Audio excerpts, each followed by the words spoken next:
Nintendo vs. Capcom. A game concept you dreamed about at least once or twice. Not originally in the cards for a Fighting Vision episode until it was suggested to me in the comments. I was a bit resistant with this at first. Then I read some things online and saw some fan-made rosters, and I realized that people don't really get what a Nintendo vs. Capcom roster would look like. Nor can they see the potential problems and the foundation of this crossover. So, is Nintendo vs. Capcom needed? Let's find out.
In order to figure out the necessary elements of, is it needed, can it happen, can it work, we need to break it down into 3 stages. And the stage we're at right now is the bronze stage.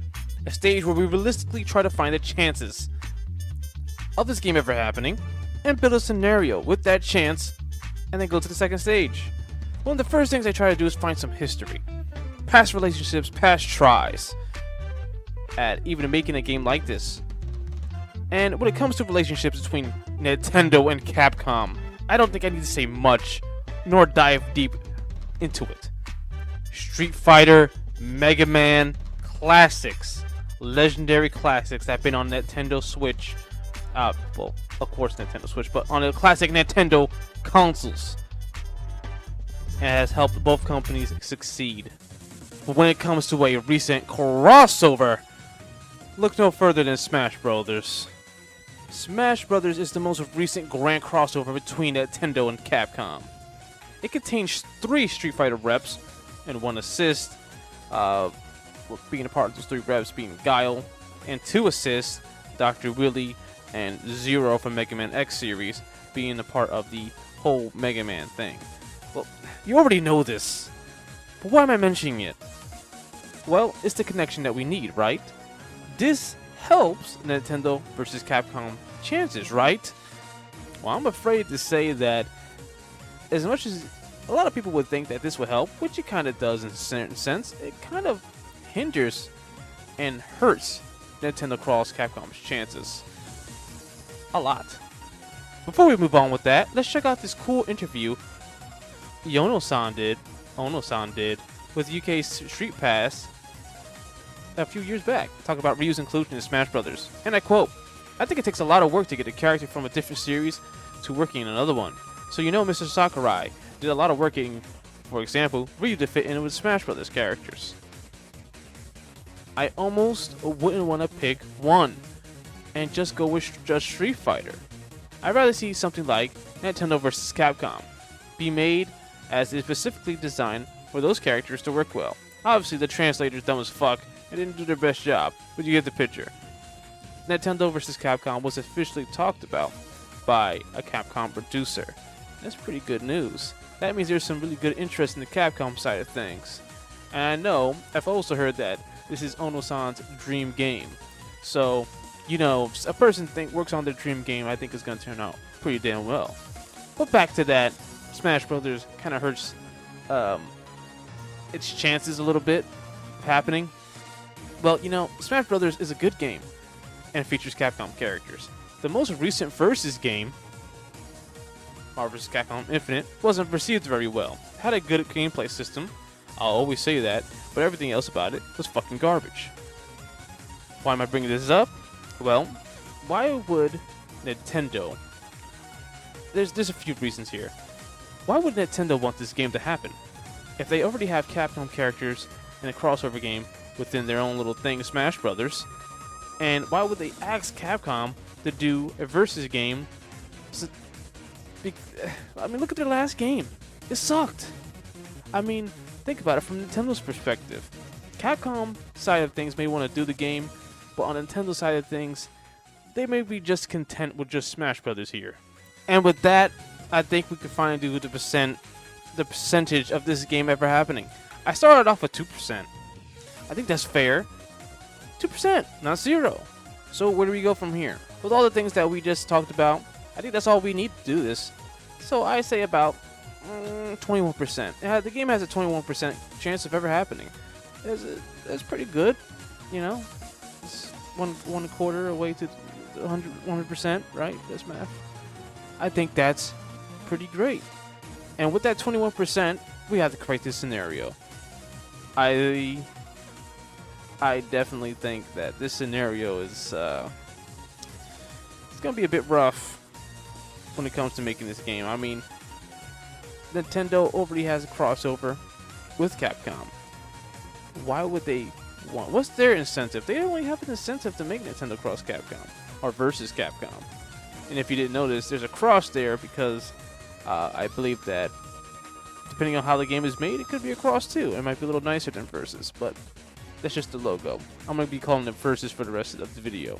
So, starting from the 21% or 20% chance that I've given, let's start this concept off. Let's start this scenario first. Capcom presents Nintendo the concept. That's how it has to be. And that's where it could fall apart. If it doesn't have a check, it could fall apart easily. Then we move on to, well, maybe Nintendo gets interested in the whole multiple meetings with Capcom. Then Nintendo approves of roster theme and ideas about the game. The game gets greenlit. Capcom begins work on this game.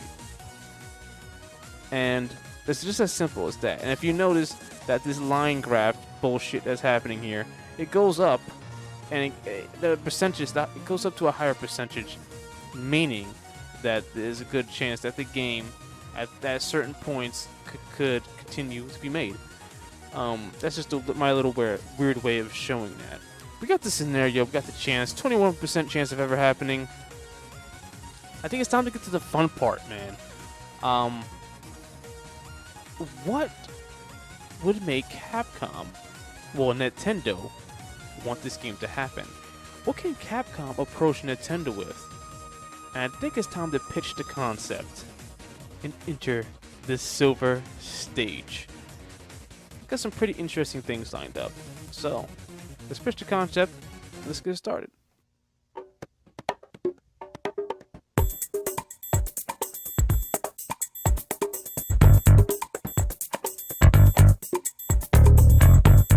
When pitching the concept of any game, the art style is probably one of the most important things to discuss. And it really is. I mean, think about it. What Nintendo vs. Capcom really has to achieve here. Take a look at Marvel vs. Capcom 3 and what it achieved. The beautiful achievement of stunning gameplay, performance, and impact. The feel of hype, the speed. It replicates the Marvel vs. Capcom 2, but it also does its own thing as well. That's really cool. I really appreciate that. But I don't think Nintendo vs. Capcom should steal everything from this game. I think the brightness and overall color of the game and feel of hype should be taken exactly from Ultimate Marvel vs. Capcom 3 and put in Nintendo vs. Capcom. However, not so much the speed or the feel of combat. I think that goes to another game that kind of fits that criteria a lot better. And that game is indeed Marvel vs. Capcom Infinite. Now, you know, quickly comparing this game to this game, the difference in aesthetic and art style is it's just obviously shit. It is for Marvel vs. Capcom. It's so unappealing. It tries to copy the MCU style of thing, and it just doesn't work at all for Marvel vs. Capcom. Especially the way it's done, it makes everything boring.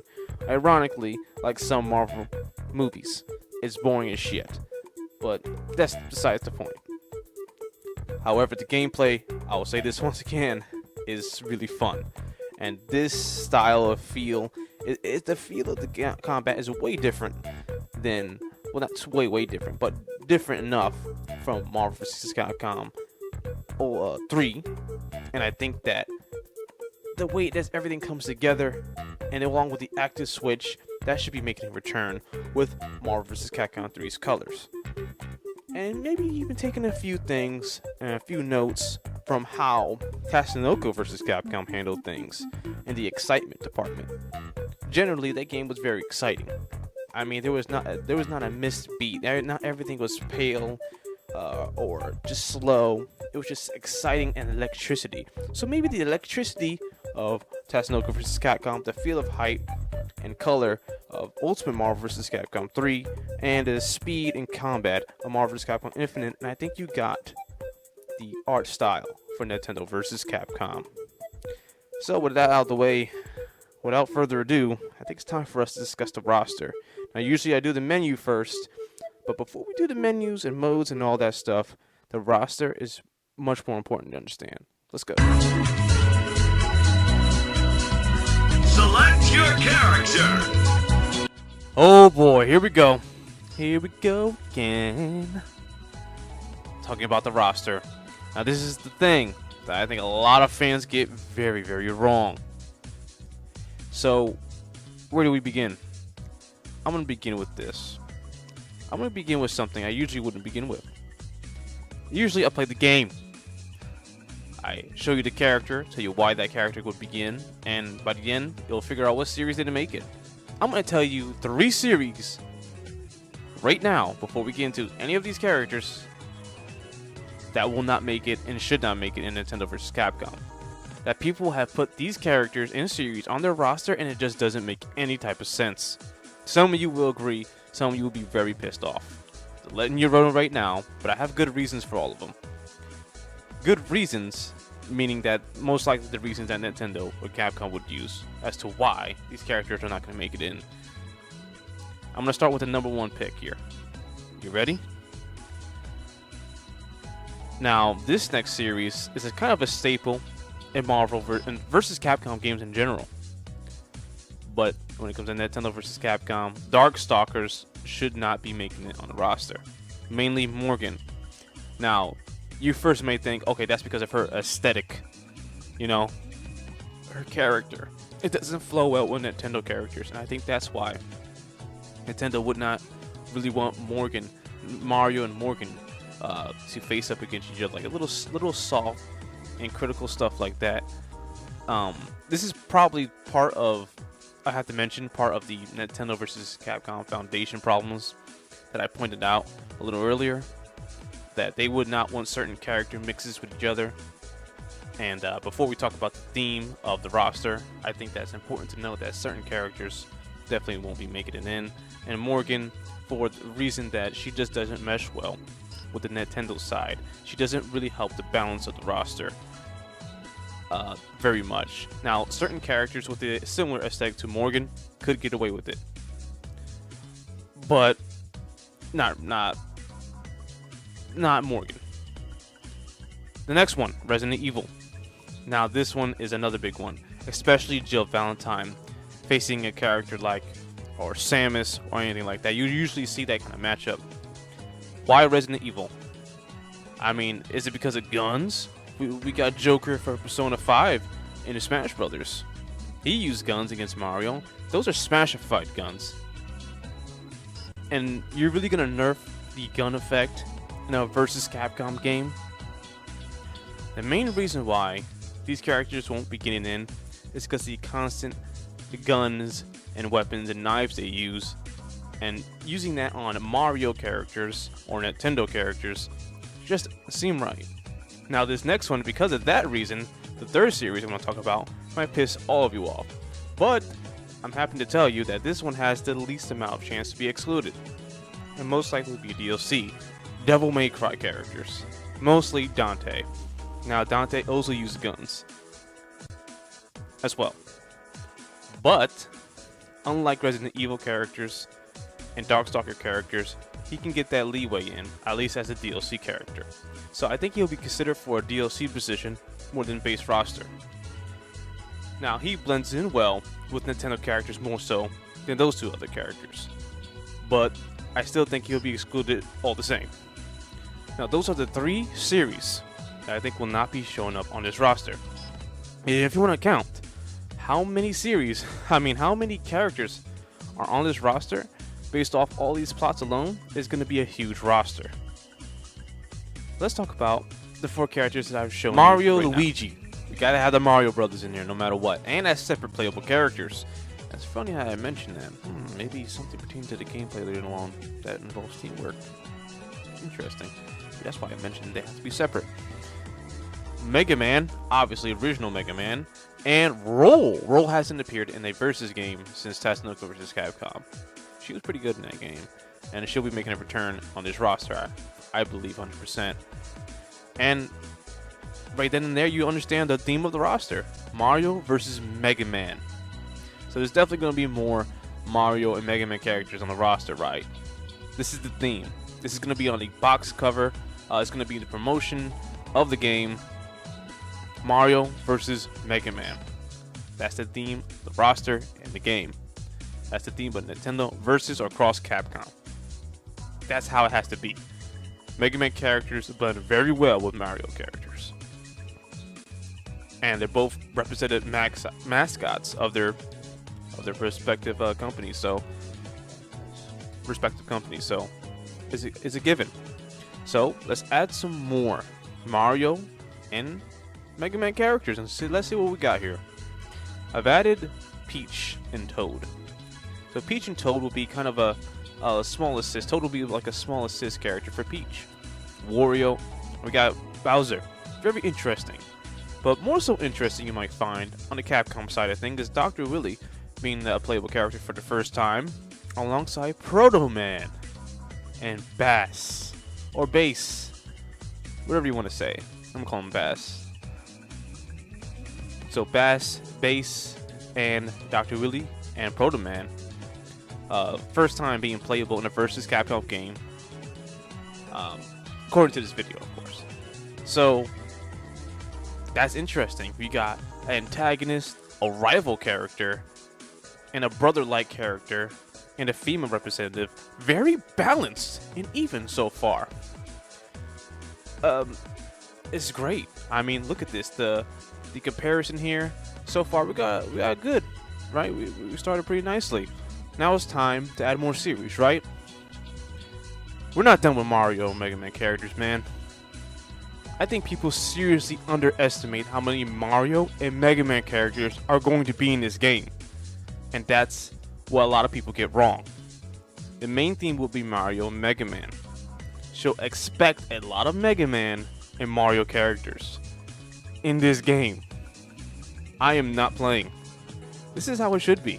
This is what you should expect. People just don't get it. I've seen people put two Mega Man characters and more Mario characters, even having Ryu versus Mario. No, man, that's not how it's gonna be. It's 5 on each side. There's gonna be much more than that. Are you ready for the rest of both Mario and Mega Man characters to be entered in this game? You ready? Now, some of you may be disappointed with these choices. I'm very happy about them. But either way, this is how it's going to be. I 100% believe that. So a roll call on the theme to understand what other Mario and Mega Man characters to add. A roll call. We got a villain. We got the main protagonist. We got a side character that's very close to this main protagonist. 2 of them. And we got another rival character as well. Is that how we're going to be approaching the Mario and Mega Man side? Well, not really. Not exactly. We're going to be approaching the Mario side of the roster and Mega Man side of the roster as in team unit.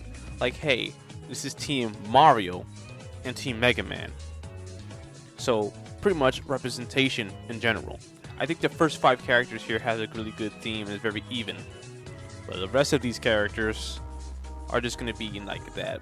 We're going to be adding like a team mindset. And here they are. Holy shit, that's a lot of Mario and Mega Man characters. 13 on each side. Told ya, the main theme is Mega Man. Or Mario versus Mega Man. Or Mega Man versus Mario. Let's go over the choices, right? I got some Mega Man Legends, Mega Man X, and Mega Man Zero representations. Roll Casket from Mega Man Legends will be brand new in the Versus series, and Vile from Mega Man X will be brand new. Definitely, I think this would happen. Tron returns, Mega Man Volnut returns, Sigma returns. Team Mega Man. If you notice that there's a secondary theme here too to adding the characters, is that they have spin-offs of the characters involved too. Like for instance, we have Wario and his spin-off characters, like Ashley from WarioWare and Captain Syrup from Wario Land. Along with Yoshi, Waluigi, these characters are a given. Yes, even Waluigi is too. He might be a joke character, but he'll still be playable. Bowser Jr. We got Donkey Kong with Diddy, so Diddy won't be a separate character. And no, I think he should be. He doesn't need to be at all. Daisy, that might piss people off, but she definitely would be a playable character, separate from Princess Peach. Kind of made in a Ryu Ken aesthetic type of thing. So like a Shoto character, but it's a Peach Princess character, I guess you could say. I don't know how that would work in the naming of things. Of course, we got Rosalina and Luma as well. Definitely they're gonna make it in, but thankfully that's all for Mario and Mega Man, as we're just going to add some more series, mainly Street Fighter and Legend of Zelda. These characters are a given: Link, Zelda, Ryu, and Chun-Li. But that won't be all for either of them. Let's just say that. So how many Legend of Zelda characters and Street Fighter characters should be in this game? Now, in terms of should, I think 4 is good for both of them. However, I think the only one getting 4 here is Street Fighter. Ken and Ryu, Ken and M. Bison being added to the Street Fighter side is definite. However, that may not be as interesting to you as what's been chosen for the Legend of Zelda series. Link, Zelda, and Ganondorf are a given, but Skull Kid, Girahim, and Impa are not. Now, I had chosen Impa over a 5th Street Fighter character because I think the Legend of Zelda characters would take more priority than Street Fighter characters for obvious reasons, like they're more interesting, and Capcom's take on a Skull Kid, a Girahim, and an Impa would definitely be interesting, as well as Ganondorf and Zelda, of course, and Link. But those characters are generally niche picks for the Zelda side, more so Girahim and Impa. People have had these characters on the list, but these would definitely help diversify the roster a little bit more. Let's add some more characters. Starting with the Capcom side, I've added Arthur from Ghosts and Goblins, Future Joe, Phoenix Wright makes a return. Yes, he would. You know he would be in this game. And Monster Hunter. Phoenix Wright and Monster Hunter both being in this game is a definite and it's just 100% going to happen. They are such a great representative of the Nintendo DS console and 3DS and stuff. They've been on there for the longest, exclusive on that console for the longest. F-Zero, Captain Falcon, you know we want to see him. You know he meshes way too well with the Capcom side. Not so much Kirby, but Kirby not so much, I meant to say. But he still would be in. A Pokemon rep, of course, but not Pikachu by himself. I'll talk a little bit more about that later. Samus, possibly with a changing back, taking the armor off and on mechanic. So maybe when you select a character, you could choose between Samus and Zero Suit Samus, but you can still transform to that in gameplay. Also worth talking about a little later. Virtual Joe, another obvious choice. But there's still a little bit more characters left, and it's time to finish this roster. Now, I'm sure you noticed immediately, hopefully, that I've added Captain Commando. So we can finally have that Captain Commando versus Captain Falcon mashup. Maybe even that Captain Commando versus Black Shadow mashup, as I think Black Shadow as a niche choice would be added to the game, alongside Astaroth and Firebrand to further represent Ghosts and Goblins and maybe even Gargoyle's Quest or Demon's Crest, whatever. But let's talk about the elephants in the room here. The Pokemon reps and the Phoenix Wright reps. Yes, 4 Phoenix Wright reps. That's right. Miles Edgeworth, Apollo Justice, and Francisca. Now both Francisca and Captain Syrup are one of those examples of characters that could slip by to be on the roster, but not Morgan herself type of thing. Yes, I truly believe Phoenix Wright would have 4 reps, 100%. I have a feeling that's not the only Phoenix Wright goodness we'll be getting in this game. In terms of content, let's talk about Pokemon here for a second. Red and Pikachu, maybe even more Pokemon, versus his rival choice, which I'm going to call Blue. You can call Gary if you want to. And another, maybe Blue. I'm going to say this. Maybe Blue is expected to a certain point, but Giovanni isn't. So Giovanni as a character with his Pokemon, having 3 reps of characters with a trainer and a Pokemon. And I'm excited. You know, we're going to get to the gameplay actually right now, as I've chosen characters that we're going to be using and showing gameplay of as we talk about the gameplay. And Mewtwo, of course, but Mewtwo's a pretty obvious choice. That's the full roster. What do you think? Take a look at it. It's so freaking balanced, especially for the gameplay this game would definitely have. In terms of teams, as you're pretty sure you noticed, the 4v4 aspect of the game. Yes, Chaos 4v4, a well-implemented 4v4 in the game. No assist, mind you, no assist. Active switch makes a return, and we're going to explain all of this in the gameplay. Now I made all these overlays in mind for the Nintendo Switch. So this screen you're seeing right now is called the final preparation stage. Now, when you select your characters, as I believe that Capcom would do, but more so in my creative decision making, I believe that you should pick your characters and then go to another final preparation stage where you select the color, the costumes, and the gameplay style. Yes, the next gimmick that we'll be choosing, the gameplay style, and how is that gonna work. Now, there's always that gimmick, right? But we're not done with that because we're still gonna add some more in the gameplay. For right now, you gotta choose your team. This is how the gimmick is how you choose your team, alongside the 4v4 aspect of it. Now, I imagine that they give you the option to do 3v3, 2v2, and 1v1 as well. I think that's very important in a game like this, but we'll discuss that a little bit later in the gameplay. Right now, the final preparation screen, I would like to explain to you what team leader, team member, and team anchor is. Now, I'm not sure this would exactly be called this in Nintendo versus Capcom or Cross Capcom, but I believe that the way that I'm implementing the team leader aspect, the very philosophy of choosing your team in versus Capcom games and actually implementing that into a Nintendo versus Capcom will really help new fighting game fans adapt to the way fighting games work a little bit better. So that's why it's mainly implemented. And it also serves as a screen to button check. That's very important. We don't want none of that button check mess. Final preparation is a very cool and innovative feature for a game like Nintendo vs. Capcom as a screen. So the button check, costume change, and pick your teams it's just a nice implementation that I thought would really help. Now to explain team leader. The team leader is your starting fighter, no matter what.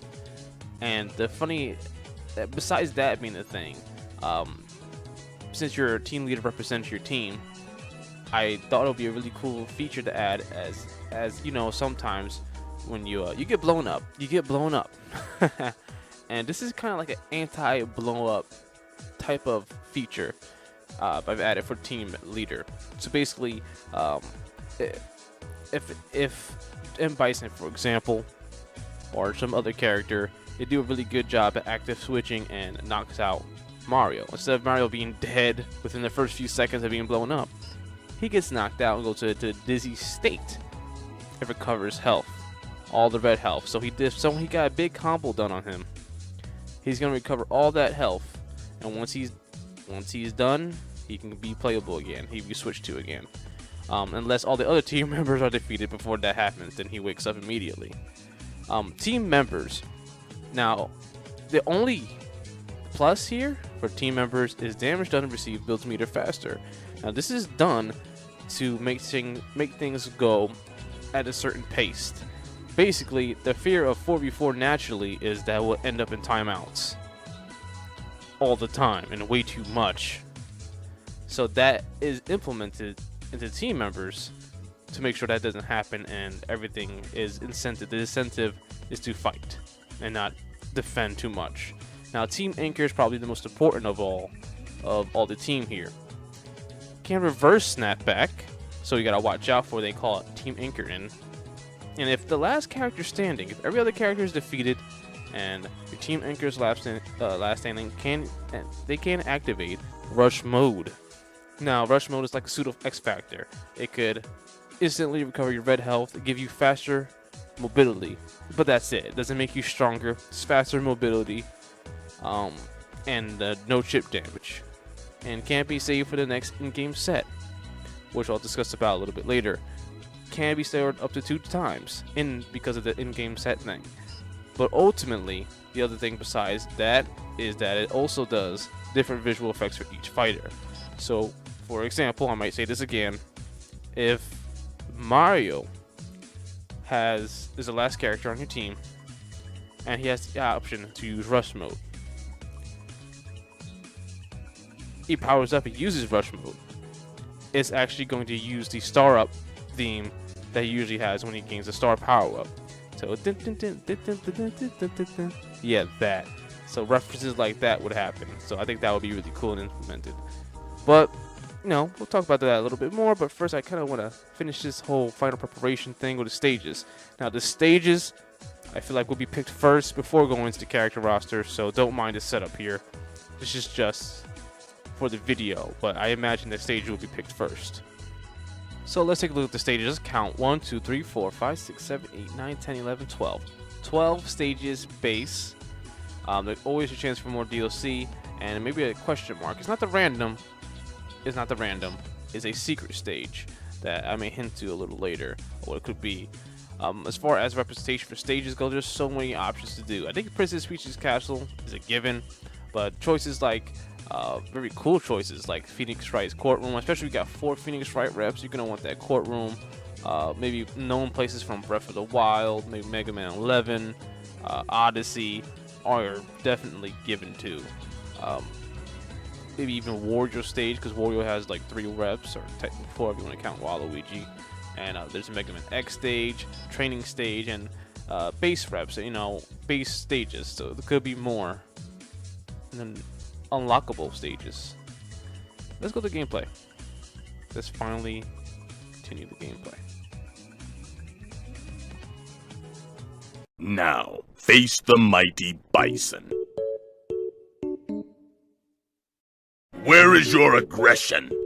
So long, Bowser. It's a Mario time. This is it, the fight we've all been waiting for. Anything can happen now. Fight! Oof. If you made it this far in the video, thank you for watching. But we still got a lot more to talk about, and we're here at the gameplay. In fact, before we continue on with the gameplay, let's change up Mario and Bison models a little bit to give that more realistic feel. I hope you like the UI choice as well. As I thought about, like I said before, I kept the Nintendo Switch in mind, so I kind of formatted it to be playable on the small screen. I imagine you have an option in the game to kind of change it as well. Let's talk about the controls. Pause if you have to. Now, things like the light and heavy attacks and the movement and active switch make a return for Marvel vs. Capcom Infinite. But I introduced something called Teamwork Move, which is the game's gimmick, alongside the 4v4 potential and option in the game. And like I said, pause if you have to. The Teamwork Move is a special move between 2 fighters on your team. It could be between you and your second, third, or fourth fighter, depending on how much you choose to be on your team. Now, these are exclusive special moves between the 2 characters at play, so it's going to take some training and special just experimenting in general to figure out the controls and the team matchups that you could possibly do. For example, an instantly good team mashup would be Mario and Luigi, without a shadow of a doubt. They will have some exclusive team moves. Mainly, I can see them doing stuff like they did, and if you played this game, Mario and Luigi: The Superstar Saga. they'll be doing stuff like that in their special moves. Now, while this happens, you can actually active switch to that character you did the move with. That brings a level of depth to the gameplay that is just so good. Makes you not want to bring back assists at all if that's implemented in the game. Now, there's also teamwork move supers, which can bring another level of hype and unexpected stuff. So if you just did a teamwork, let's just say this. If you just did a team move with Luigi, or let's just say Mario and Red did the teamwork move, and you switch to Red, and Red and Samus as a special move, you can activate the 4 fighter active switch move to do the special move after you just switched. To do the special move with Samus after you just switched to Red. So crazy stuff like that is very chaotic. But what about the team of 2 and team of 1 things? How would they handle the team leader aspect and anchor crap? It won't exactly. There's buffs and nerfs to things. What I mean by that is that if you want to do a team of 2, it means you definitely want to focus on a certain gameplay style. So 2 characters have increased health. For example, Mario and Luigi. If you just want to pick Mario and Luigi, they're a great team. They're suggested to you by the game to use, and they have team attacks do more damage. And they already have exclusive team attacks between those 2 characters and super moves that you could really use to knock your opponent out of the park. Now, a team of 1, if you're crazy enough, is an option, and some characters work better as 1 character. For example, Red. I would probably talk more about him in a little second, for an example of how deep a character could be in this game. But Red is a better character by himself because he has low health. So he can use if you have a team of 1, he can use rush mode instantly instead of having to be waiting to be an anchor exclusive thing. And just like the anchor, can be stored 2 times in set play, and it can reverse snapback and has 2 health bars. That's really good. 2 health bars. So like a Injustice, round 1 and round 2. Or knocked out. So yeah, let's talk more about Red actually. In fact, something very special about Red. Now, I imagine how Red would play, and now you may have guessed from the way that I'm kind of saying it is that yes, you can move as Red, because I imagine Capcom making Red a stand character. That's right, a stand character. The Pokemon is the stand, so basically they play like a JoJo character. So basically you can move around as Red and have actually the option of choosing 4 Pokemon. I believe that 3 Pokemon is enough. Maybe Red will get 4 Pokemon because he's the main character, so he'll get Pikachu, Squirtle, Ivysaur, and Charizard as an option to switch between. And because he has so much access to a lot of these moves within 1 character, he'll have low health as a result, and you have to actually hit Red. Now, there's stuff Red could do to the opponent that you can't do with the Pokemon. Like the opponent can be hit by a Pokeball, maybe a spray you could use to heal the Pokemon that you would use to heal the Pokemon, but you could use to hurt the opponent. Like stuff like that, Pokemon trainer stuff. Like interesting stuff like that.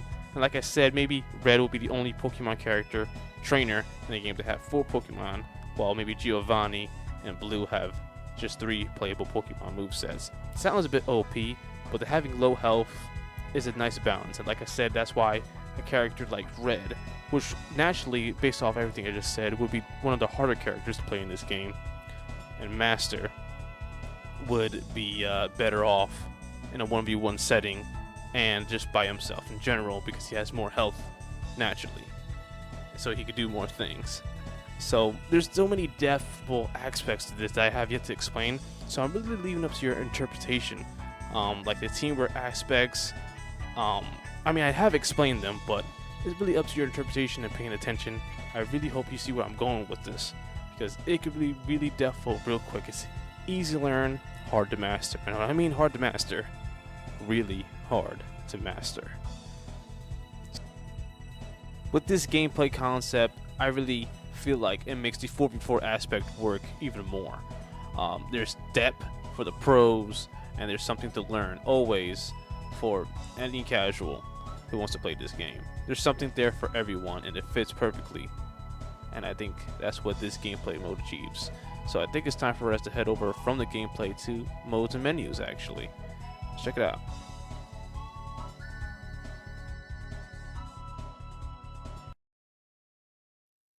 So, how do you like it? This super retroactive feel. That should be the goal of the design of all the menus in the game. And the way I put it should be exactly how it is. But a lot better, of course. More professionally done than this. This is like beta. With all the games in the background that was on the Super Nintendo and the Super Famicom, whatever you want to call it, and the original Nintendo Entertainment System, I think that such a homage is so important if you're going to have a game like Nintendo vs. Capcom. I mean, there's going to be arcade mode. I think that's a given. It should definitely be there. I think it should be a very simple mode. You go through the fight, you face the final boss, whoever that might be. I usually would have an idea for that, but I'm going to let you decide that. Who the arcade boss should be. As well as versus mode and online mode. Now there's online modes and stuff, and to be quite honest with you, there has to be a sacrifice here. We got 54 characters in the game. This is going to be a premium made game, that's for sure. Especially it being on Nintendo Switch only, premium made. But there's going to be a sacrifice. You make it 54 characters, and if that system is anywhere near as depthful as I put it within those 54 characters, especially if none of them being DLC, well, that means something has to suffer for it. And the sacrifice and the suffering is that it's going to be almost no other modes in the game, except for one other mode that could potentially save this game's life in a casual manner: the party mode. Now, my idea for the party mode is something that's very simple, and some of you may not like, but I assure you that some of you will understand where I'm coming from, at the very least. So without further ado, I think we should go ahead and click on party mode and see what party mode is all about. Now, I imagine every time you scroll, for a bonus note, I imagine every time you scroll through the screen, you on a little TV, whatever TV they choose that's actually compatible with the system of Nintendo Entertainment and Super Nintendo, that will showcase you a preview of what that mode is all about. So that kind of aesthetic, I think, is so cool in Nintendo vs. Capcom. Well, okay, so before we really click on party, I'm gonna give you a few seconds to kind of take this menu in and feel the nostalgia.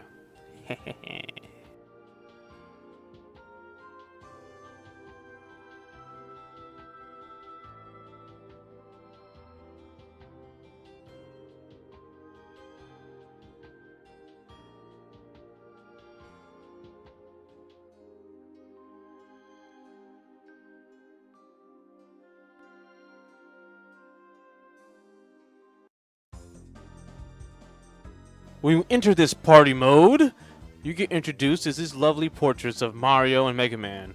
Or at least that's what I imagine. And you have to choose between Team Mario and Team Mega Man. Why? You see, party mode... Oh my goodness.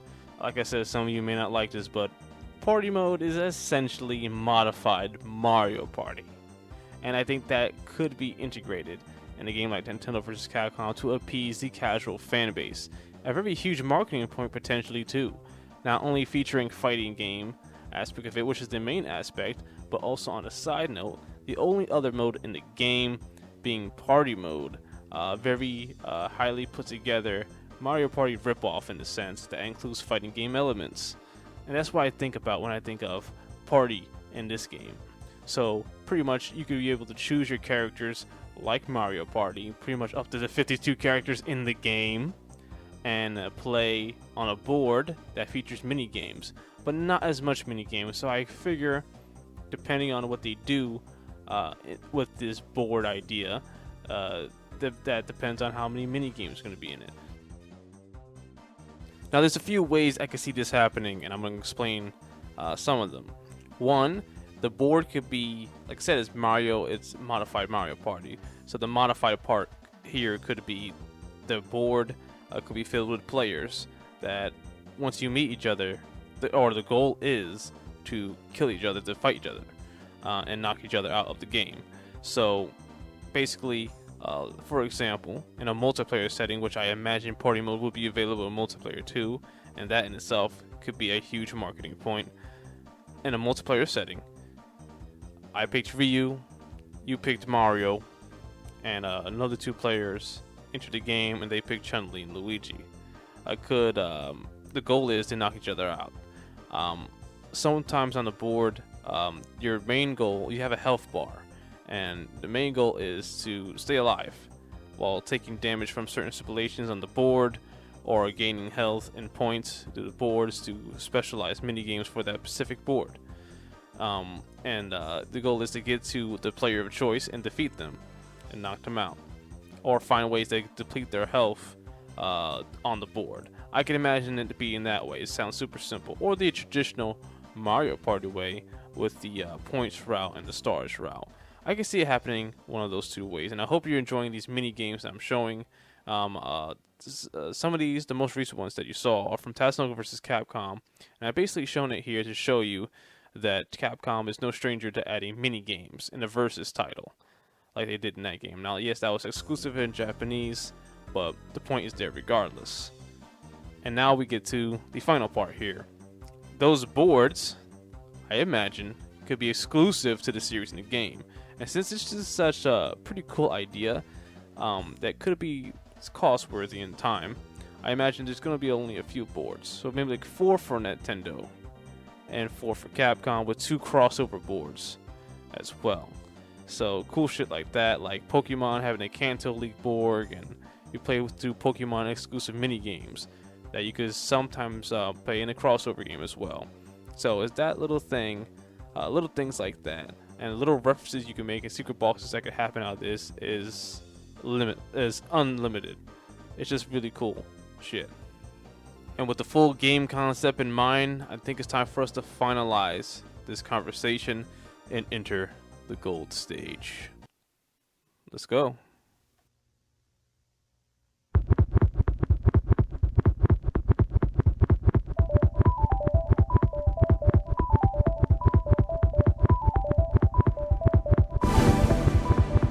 When it comes to the concept in this video, there's one very important thing I didn't mention: the music. Now, if the music is trash, oh boy, that's not good. However, if I had to choose a arranger or composer to do music for this game, I would choose Yoko Shinomura. Now, she's quite famous for doing Kingdom Hearts and Final Fantasy music, but she also worked on a bit of Street Fighter 2 as well in the past. So it just makes sense to choose her as the one to compose the music in this game. I don't know, it's just a simple conversation when it comes to music for this game. When it comes to marketing conversation, I don't want to dive too much into it this video all by itself. I kind of talked about a little bit how the theme of the game, how party mode could be a marketing aspect. What about the announcement? Let's use year 2020 as an example.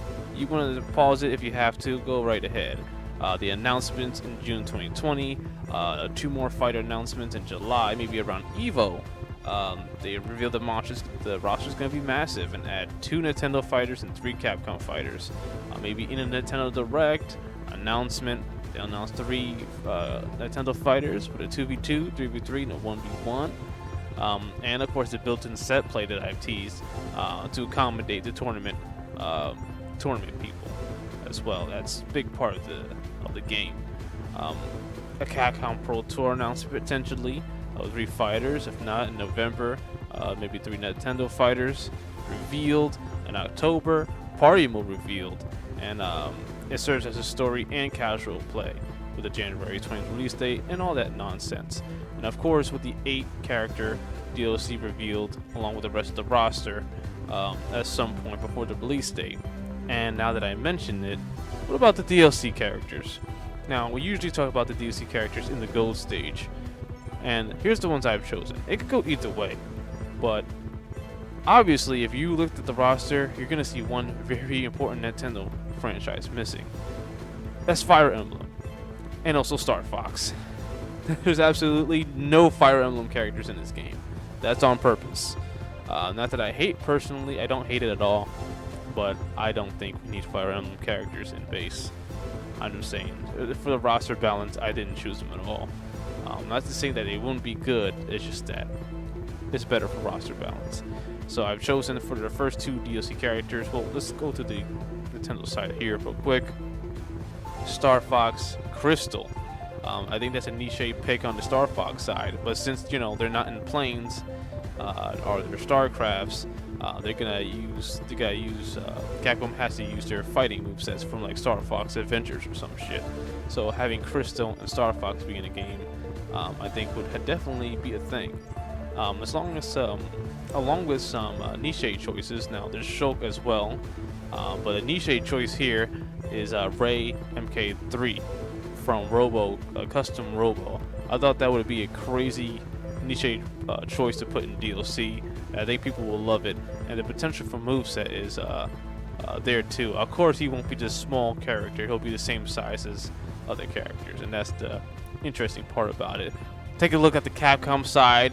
One of those things you might have noticed is that could have been a no-brainer for base is Power Stone characters, and there's none there. For no reason really. Like I said, it could go really either way. I've added Batsu from Rival Schools, Ryu from Breath of Fire, and some Red Earth characters as well that mix well with the Star Fox characters. At least I think so, as DLC characters. But that won't be the only DLC. If party mode is exactly what I described it to be, it could also receive party boards as DLC as well. Maybe a Virtual Joe board or a Metroid board. There could even be boards from series not in the game. Maybe from Power Stone. You know, I may piss people off that there's no playable Power Stone character, but, you know, I don't really see anything from Resident Evil or Darkstalkers or Devil May Cry making it in as boards without playable characters as well. So that wraps up the entire concept, but there's still a bit more to talk about. My final true thoughts on Nintendo vs. Capcom. Let's go enter the community survey so I can review and take a look at your thoughts as well.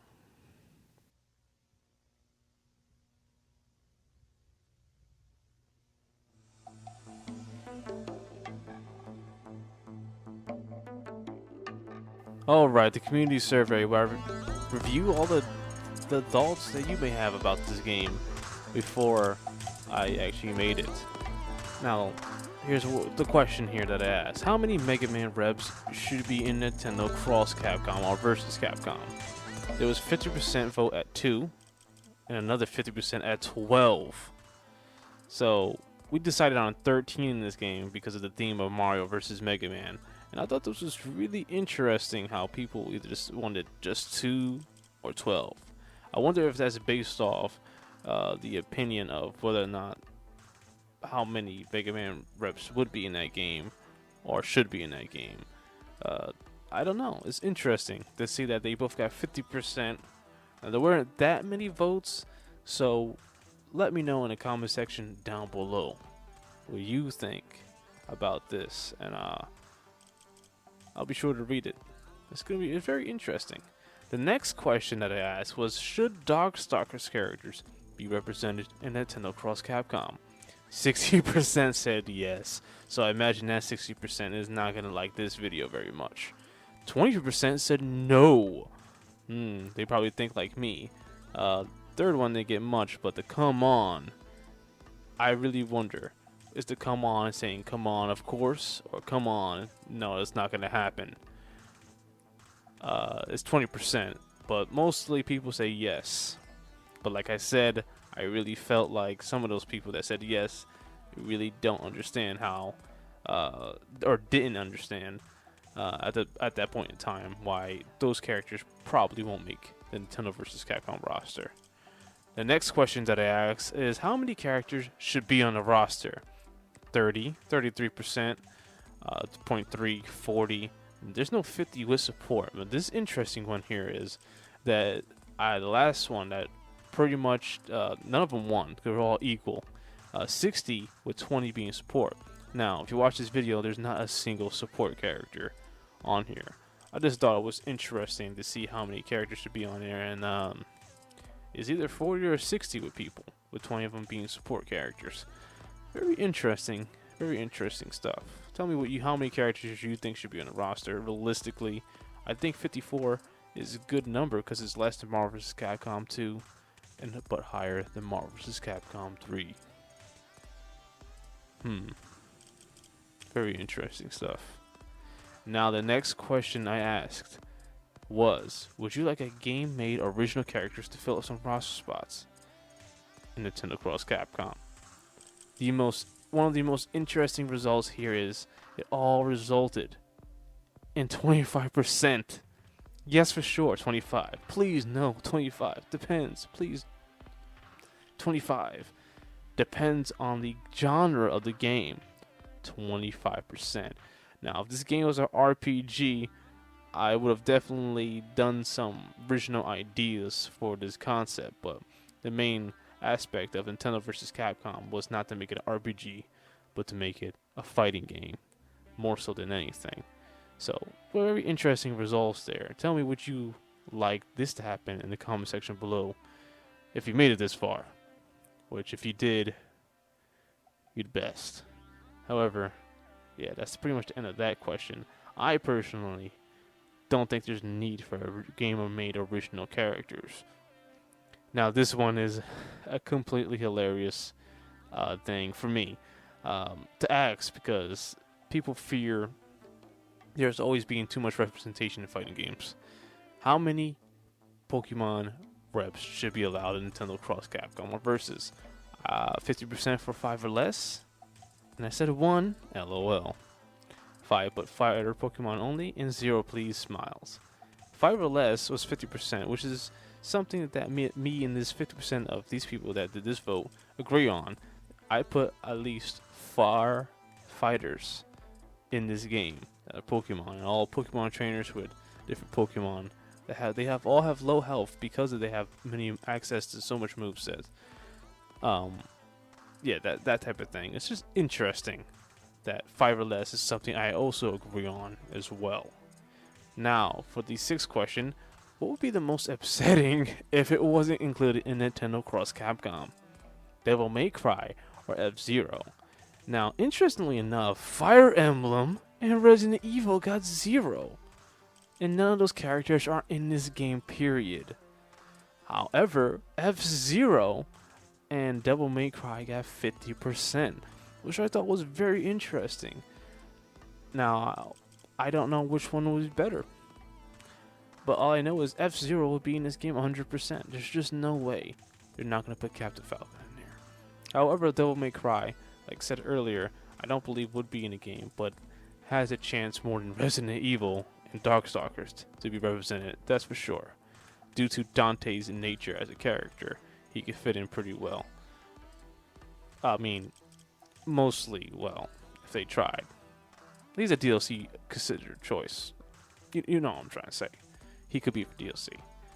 As for the very next question, should a guest character from Bandai Namco or Sega make it in Nintendo Cross Capcom Versus?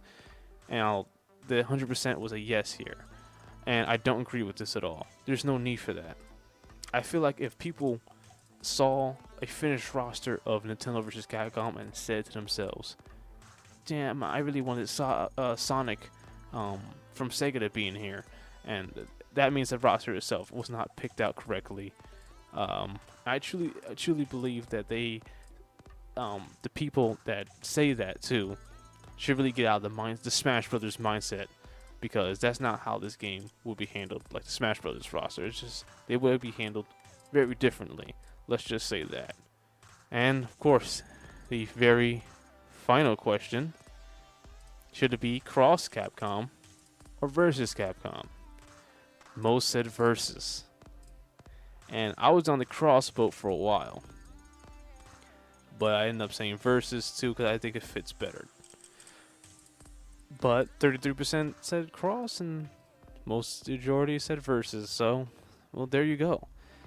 That's that. It's the final question for the community survey in this video. Is it needed? Is Nintendo Versus or Cross Capcom needed?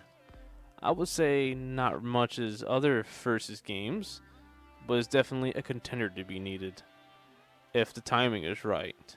And that's my answer. My name is SHINTONE. Thank you for watching this entire video if you did. It's much appreciated. Until the next confirmation, I'll be seeing ya. Tune in next week for the next Fighting Vision episode. Peace.